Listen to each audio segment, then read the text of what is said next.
नमस्कार साथियों, स्वागत है आपका एक बार फिर से आपके अपने चैनल वेदांत लर्निंग पॉइंट पे। आज आप सभी के लिए डीएलएड सेकेंड ईयर के तीसरे प्रश्न पत्र शिक्षा में समावेशी एवं जेंडर मुद्दे के जितने भी वस्तुनिष्ठ प्रश्न हैं सारे आपके लिए लेके आई हूँ। इसमें 3 इकाइयाँ हैं। पहली है समावेशी शिक्षा जो कि 22 नंबर की आती है। विशेष आवश्यकता वाले बच्चे ये 25 नंबर की आती है। जेंडर, स्कूल एवं समाज ये 23 नंबर की आती है। समावेशी शिक्षा और विशेष आवश्यकता वाले बच्चे ये दोनों इकाइयाँ मैंने करा दी हैं। प्लेलिस्ट में जाके बुक्स के नोट्स ज़रूर पढ़ लीजिएगा, इन्हीं में से सारे प्रश्न आपके आते हैं। आइए शुरू करते हैं। पहला प्रश्न है, समावेशी शिक्षा के विकास के लिए कौन कौन से कदम उठाए जा सकते हैं? कार्यशील बच्चे, प्रवासी श्रमिकों के बच्चे, सड़क पर पाए जाने वाले बच्चे या उपरोक्त सभी? तो यहाँ पे डी आंसर सही हो जाएगा। प्राचीन काल में शिक्षा में निपुण होते थे ब्राह्मण, क्षत्रिय, शूद्र, ए बी दोनों? तो ऑप्शन नंबर डी सही हो जाएगा। समावेशी बालक समूह बनाते हैं समांगी, असमांगी, विषमांगी, उपरोक्त सभी? ऑप्शन नंबर सी सही हो जाएगा। विकृत बालकों को बनाना चाहिए परिवार पर निर्भर, आत्मनिर्भर, सरकार पर निर्भर, इनमें से कोई नहीं? ऑप्शन नंबर बी आत्मनिर्भर सही हो जाएगा। समावेशी आवासीय संस्थाएं पाई जाती हैं अमेरिका एवं ब्रिटेन में, रूस एवं फ्रांस में, भारत एवं पाकिस्तान, जापान एवं चीन? तो ये ऑप्शन नंबर ए अमेरिका एवं ब्रिटेन। मानसिक मंद बालकों की पहचान के लिए कितने प्रकार के परीक्षण किए जाते हैं? 2 प्रकार के, 3 प्रकार के, 4 प्रकार के, 5 प्रकार के? तो ये 3 प्रकार के, ऑप्शन नंबर बी। पिछड़े बालकों के प्रकार हैं सामान्य पिछड़ापन, विशिष्ट पिछड़ापन, ए बी दोनों या इनमें से कोई नहीं? ऑप्शन नंबर ए बी दोनों, सी ऑप्शन सही हो जाएगा।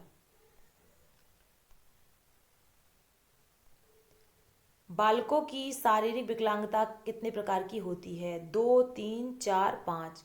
4 प्रकार की होती है, सी। गंभीर श्रवण बाधित बच्चों में कितने डेसिबल तक श्रवण बाधिता होती है? ये इंपॉर्टेंट क्वेश्चन है। 70 से 80 डेसिबल, 70 से 90 डेसिबल, 71 से 91 डेसिबल, डी उपरोक्त सभी? गंभीर श्रवण बाधित बालकों में 70 से 80 डेसिबल तक श्रवण बाधिता होती है, ऑप्शन नंबर ए सही हो जाएगा। अगला प्रश्न है, अधिगम समस्याएं उत्पन्न करने में सहायक तत्व हैं केवल शैक्षिक दशाएं, शैक्षिक एवं वातावरणीय परिस्थितियां, केवल वातावरणीय परिस्थितियां, गैर शैक्षिक दशाएं? सी ऑप्शन शैक्षिक एवं वातावरणीय परिस्थितियां सही हो जाएगा। अधिगम निर्योग बालक वह है जिसकी बुद्धि लब्धि न्यून है, बुद्धि लब्धि औसतन है, बुद्धि लब्धि अधिक है, बुद्धि लब्धि सर्वोच्च है? तो ए बुद्धि लब्धि न्यून है, सही हो जाएगा। निंदा व डांट फटकार का अभाव अधिक पाया जाता है मंदबुद्धि बालकों में, प्रतिभाशाली बालकों में या सामान्य बालकों में, या उपयुक्त सभी?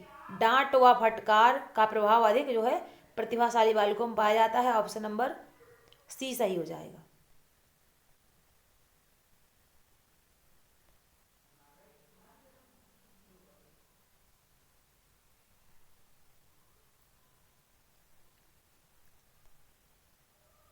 तेरहवा है, जेंडर लिंग कितने प्रकार के होते हैं? 4, 5, 3, 6? सभी जानते हैं ये तो 3 प्रकार के होते हैं। अधिनियम 1995 का विस्तार किस राज्य में नहीं है? तो ये जम्मू कश्मीर में नहीं है, तो Jammu Kashmir option number B सही हो जाएगा। निशक्तता से अभिप्रेरित है अंधता, दृष्टिहीन, कुष्ठ रोग युक्त या उपरोक्त सभी? तो निशक्तता से अभिप्रेरित, उपरोक्त सभी, ऑप्शन नंबर डी सही हो जाएगा। समावेशित शिक्षा व्यवस्था आधारित है बाल केंद्रित, पाठ्यक्रम केंद्रित, शिक्षक केंद्रित या इनमें से कोई नहीं?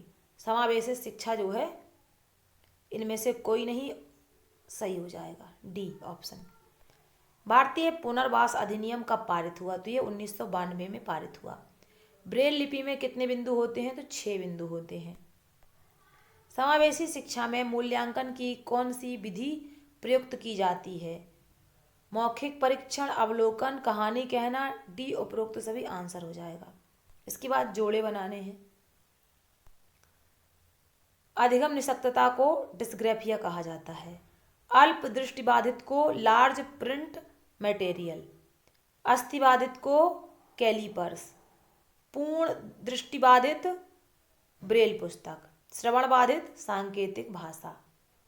ये आपके सारे आंसर हैं नीचे, आप मैच कर लीजिएगा और किसी प्रश्न में अगर शंका हो तो एक बार क्रॉस चेक करके देख लीजिएगा। इसके बाद है इकाई नंबर 2, विशेष आवश्यकता वाले बच्चे। बुक का मैटर पेपर में बहुत आ रहा है, मैं बार बार यही बात बता रही हूँ आप सभी से। बुक के जितने भी प्रश्न हैं प्लेलिस्ट में वो ज़रूर देखिएगा। सबसे ज़्यादा प्रश्न इसी से आपके आएंगे, विशेष आवश्यकता वाले बच्चे से, और मैंने ये इकाई पूरी अच्छे से करा दी है, तो ज़रूर ये पूरी देख लीजिएगा। पहला प्रश्न है, निःशक्त व्यक्ति अधिनियम कब बना? तो ये 22 दिसंबर 1995 सही हो जाएगा। समावेशित शिक्षा है, विशेष आवश्यकता वाले बालकों को सामान्य बच्चों के साथ शिक्षा। श्रवण दोष माना जाता है जब बच्चा नहीं सुन पाता, बातचीत की परिधि में 60 डेसिबल या उससे अधिक की ध्वनि। ए ऑप्शन सही हो जाएगा।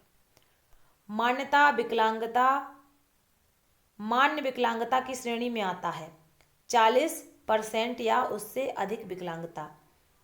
निर्देशन छात्र के लिए आवश्यक है, अवसरों का सही चुनाव करने में सहायता करने के लिए, व्यक्तिगत समस्याओं के समाधान में। आंसर हो जाएगा सी, ए और बी दोनों के लिए। बाल अपराध में बालक का कार्य अपराध नहीं माना जाता जब बालक की आयु कितनी होती है? निम्नतम 7 वर्ष होती है। यदि एक विद्यार्थी नियमित रूप से अपना गृह कार्य पूरा करने में असफल होता है तो आप उस पर जुर्माना करेंगे, उसके माता पिता से संपर्क करेंगे, कारण जानने का प्रयास करेंगे या उसको अधिक सरल कार्य देने को कहेंगे। तो अगर बच्चा पूरा काम नहीं करता तो उसका कारण जानना चाहिए कि क्या बात है, क्यों नहीं कर पा रहा है। समस्यात्मक बालकों के प्रति शिक्षक का व्यवहार होना चाहिए मधुर एवं सहयोगात्मक। प्रतिभाशाली बालकों की बुद्धि लब्धि होती है 140। प्रतिभाशाली बालकों की बुद्धि लब्धि होती है 140। मानसिक रूप से जड़ इडियट बालकों की बुद्धि लब्धि होती है 45 से कम। मूर्ख बालक की बुद्धि लब्धि होती है 50 से 75 के बीच में। विशिष्ट बालक वह है जो अंतः व्यक्तिगत भिन्नता रखते हुए अन्य बालकों के अंतः व्यक्तिगत भिन्नता रखता है। यह कथन है श्रीमती राजकुमारी शर्मा का। ऑप्शन नंबर ए सही हो जाएगा। पिछड़ेपन का प्रमुख प्रकार है सामान्य पिछड़ापन, विशिष्ट पिछड़ापन। ए बी दोनों सही हो जाएंगे, सी ऑप्शन सही है। मंद बुद्धि या शैक्षिक पिछड़ेपन का प्रमुख कारण है वंशानुक्रम, निर्धनता, शारीरिक कमियां। इनमें से कोई नहीं। जो बच्चे मंद होते हैं उनका जो है इनमें से कोई नहीं हो जाएगा। निःशक्त जन व्यक्ति अधिनियम 1995 में कुल कितने अध्याय हैं? तो 14 अध्याय हैं।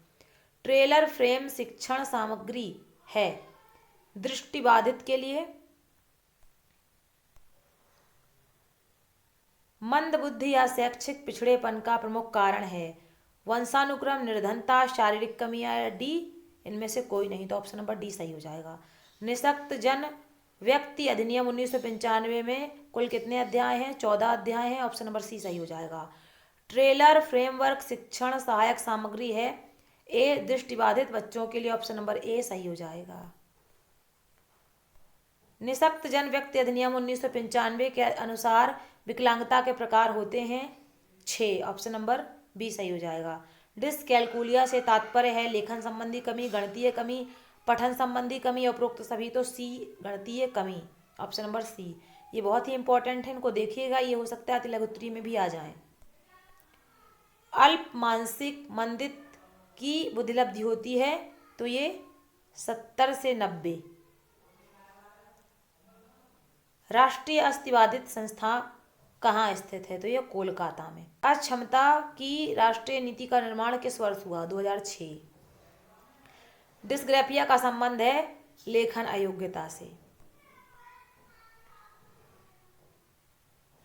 ये इसके सारे आंसर हैं, एक बार मैच कर लीजिएगा, ठीक है। तीसरी इकाई है आपकी जेंडर, स्कूल एवं समाज, ये भी आपकी 22 नंबर की आती है। ध्यान से पढ़ेंगे तो पेपर बहुत ज़्यादा कठिन नहीं आता, बस ध्यान से पढ़िए और ध्यान से लिखिएगा। पहला प्रश्न है, जेंडर शब्द का अर्थ है औरत का होना, मर्द का होना, दोनों का होना, दोनों का ना होना। तो जेंडर दोनों से बना है, तो सी ऑप्शन सही हो जाएगा। एक समूह के सदस्य द्वारा दूसरे समूह के बारे में पूर्व कल्पित विचार कहलाता है पूर्वाग्रह। भेदभाव किसी समूह या व्यक्ति के प्रति किया गया व्यवहार है, ऑप्शन नंबर बी। जिस बच्चे के शरीर का कोई अंग ठीक से काम न करता हो उसे जाना जाता है विकलांग, दिव्यांग भी कहते हैं इसे। सामाजिक परिवर्तन में निम्न में से किसकी भूमिका महत्वपूर्ण होती है? शाला, समाज, इनमें से कोई नहीं, या फिर ए बी दोनों, ऑप्शन नंबर सी सही हो जाएगा। शाला की भूमिका बालक के लिए बहुत महत्वपूर्ण होती है, विकास हेतु, व्यक्तित्व निर्माण हेतु, नागरिक बनाने हेतु, डी उपरोक्त सभी आंसर हो जाएगा। जेंडर सशक्तिकरण का प्रमुख संकेतक है विकास में जेंडर, शिक्षा में जेंडर, आरक्षण में जेंडर, या उपयुक्त सभी। तो उपयुक्त सभी राइट आंसर हो जाएगा। भारतीय पुनर्वास परिषद का मुख्यालय कहाँ स्थित है? तो ये दिल्ली में स्थित है, ऑप्शन नंबर बी सही हो जाएगा। अबेकस का प्रयोग किस विषय में होता है? गणित में होता है, सभी जानते हैं, नॉर्मली है, नर्सरी में बता दिया जाता है अबेकस के बारे में। किसी वस्तु, व्यक्ति या समुदाय के प्रति प्रतिकर्षण प्रदर्शित करता है, समावेशन, लगाव, बहिष्कार, या फिर मूल्यांकन। तो ऑप्शन नंबर सी बहिष्कार सही हो जाएगा। ये सारे इसके आंसर दिए हुए हैं, मैच कर लीजिएगा आप लोग, और बुक के नोट्स ज़रूर पढ़ लीजिएगा, बहुत ही ज़्यादा इम्पोर्टेंट है। देखने के लिए आप सभी का धन्यवाद। आप सभी का दिन शुभ हो।